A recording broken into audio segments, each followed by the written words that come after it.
Assalamualaikum warahmatullahi wabarakatuh. Selamat sore.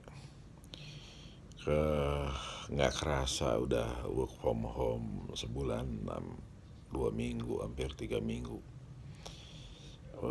Dari proses yang kita jalani hari-hari ini, sebetulnya jadi ada kesempatan untuk merenung. Yang pertama, tadi kami ke Serang pengadilan. Itu nyadar bahwa untuk nyari informasi yang sebetulnya sederhana, seperti ada nggak jual beli tanahnya ini, itu kan karena dia pernah merasa membeli dan ada bukti kuitansi belinya. Itu butuh waktu 1 tahun. 1 tahun itu bolak-balik mulai ke Tangsel sedemikian banyak,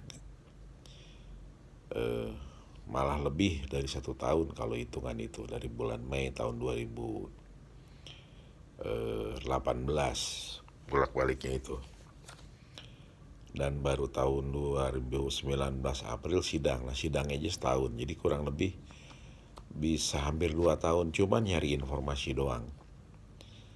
Dan hari tadi udah mau eksekusi, walaupun ada hal lain yang menyangkut undang-undang itu sendiri, itu pelaksanaan eksekusi. Tapi proses sidangnya aja 1 tahun. 1 tahun bolak-balik ke Serang, bolak-balik ke ke PT UN, ke KIP. Bukan cuma capek tapi juga mahal. Yang pengen disampaikan itu, kalau rakyat kebanyakan dan banyak rakyat disuruh begini terus mau ngapain gitu. Masa nyari informasi aja di kecamatan gitu kan, atau di wali kota kayak gini aja berbelit-belit nggak dikasih. Terus kemudian juga setelah keputusan Mahkamah Agung tetap aja harus ada eksekusi paksa, konyol gitu kan. Jadi ini negara nih harus transparan, dan ini semua kan sebetulnya cerita kejahatan di masa lalu lah, atau kekeliruan di masa lalu, atau kehidupan di masa lalu, atau tidak tertibnya administrasi di masa lalu. Tapi mari kita lihat ini sebagai bagian daripada yang sungguh sangat menghambat proses di mana ketika orang mencari keadilan. Dan di cerita ini juga kalau kita lihat itu kan Komnas HAM sampai ngirim surat ke wali kota, kemudian Kemendagri ngirim surat ke wali kota Tangerang Selatan maksudnya, supaya orang yang bernasib seperti ini dibantu. Nggak ada tuh bantuannya, dalam artian ya tidak terjadi. Dan akhirnya Komnas HAM ngirim surat ke Ombudsman supaya wali kota Tangerang Selatan ini ya bisa melihat ini lebih objektif gitu kan. Artinya karena Komnas HAM rekomendasinya diabaikan, sehingga dia ngirim surat ke Ombudsman RI. Nah, mudah-mudahan Ombudsman RI juga peka dan ngambil kebijakan yang tepat. Tapi intinya gitu, mari lihat. Ini kalau orang disuruh muter-muter gini kesana kemari, buang biaya. Terus sementara birokrasinya nyoba terus nyari celah, bikin sesuatu yang sebenarnya nggak perlu gitu kan. Terus apakah itu tujuan daripada pemerintahan dan birokrasi ini dibuat? Tentu enggak. Nah, mudah-mudahan pada titik ini pemerintah di pusat ya, kalau ini camat, wali kota artinya Kemendagri, kemudian juga Gubernur Banten, termasuk juga Pak Jokowi dan Pak Ma'ruf Amin sebagai pimpinan tertinggi negeri ini, semoga mendengar fakta-fakta yang seperti ini, yang walaupun sekarang diceritakan seperti ini oleh FKMTI gitu kan, karena lagi work from home ya kita sambil santai cerita begini, tapi insya Allah ini substansial. Itu peka bergerak. Nah, apakah persoalannya kasus seperti ini cuma satu gitu kan, atau banyak? Contoh tadi itu namanya Rusli Wahyudi, itu seperti itu. Jadi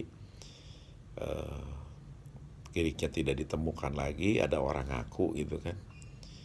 Orang ngaku tuh, perusahaan ngaku, ini tanah saya karena berdasarkan keputusan pengadilan. Benar kalau kita lihat keputusan pengadilan bahwa menyatakan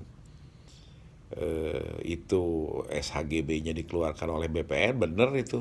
Nggak salah pengadilannya, memang BPN yang ngeluarin. Tapi pertanyaan berikutnya, bagaimana bisa BPN ngeluarin SHGB padahal tanahnya punya Rusli, udah beli dari yang punyanya, yang meninggal. Kemudian giriknya mau diproses AJB, dititipin di kelurahan. Dan sekarang sudah terbukti di KIP, kemudian sampai Mahkamah Agung bahwa tidak ada transaksi jual belinya gitu kan. Jadi, nah di sini BPN harusnya segera peka gitu, lihat lah gimana bisa dia ngeluarin persoalan SHGB sehingga harus orang lain jadi kesulitan dan sengsara luar biasa kayak gini. Nah, apakah ini persoalannya cuma satu kasus? Tidak. Pada kasus Robert Sujasmin, jelas beli di kantor lelang negara, malah sekarang kantor lelang negaranya atau Kementerian Keuangan minta ke BPN supaya memproses tanahnya Robert Sujasmin, karena dulu juga ketika beli sudah bersertifikat. Sampai hari ini BPN tidak melakukan sesuatu.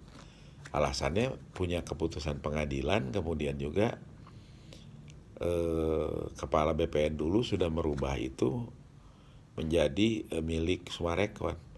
Pertanyaan sederhananya, gimana bisa Kementerian Keuangan yang menjual berdasarkan rekomendasinya BPN, kemudian juga kalau diteliti lebih detail keputusan pengadilannya itu nggak nyambung, karena risalah lelangnya OB 338 di keputusan pengadilan itu 388, lokasinya beda, nomor giriknya beda. Nah, Rusli dan Robert itu sudah lebih dari 25 tahun di permainan kayak begini gitu kan. Nah, kalau kita bicara mencari keadilan, apakah cuma dua? Tidak. Karena pada kejadian yang lain yang namanya Supardi Budiarjo ngalamin juga seperti ini. Kalau diteliti surat-suratnya jelas punya dia giriknya. Tapi kenyataannya ada perusahaan bisa ngebangun di atas tanahnya dia. Jadi ini yang dinamakan perampasan tanah, banyak sekali sebetulnya. Ini cuma contoh aja 3 gitu kan yang pengen disampaikan. Nah, tapi kembali lagi, kalau kita mau detail melihat, mau dibongkar terus kemudian sampai akhirnya terbukti bahwa perusahaan-perusahaan ini memang ngambilin dengan cara yang canggih, tetapi dengan metode yang sungguh-sungguh tidak bisa dipertanggungjawabkan. Terus keadilan itu ya ada kata aja di Pancasila, sila kelima, keadilan bagi seluruh rakyat Indonesia. Tapi fakta-fakta ini yang sebenarnya kalau terus dibuka banyak sekali, bisa ribuan, bahkan bisa jauh lebih banyak dari situ. Nah, ini sebetulnya PR di mana ada pekerjaan rumah atau tanggung jawab yang belum selesai. Jadi mudah-mudahan lah di bulan puasa ini bisa diselesaikan gitu. Dan BPN bilang sekarang work from home, mudah-mudahan work from home dalam menyelesaikan persoalan ini. Ini jelas nggak selesai-selesai, dan kalau bicara konflik ini bibit konflik yang mudah-mudahan bisa selesai. Demikian, terima kasih. Assalamualaikum.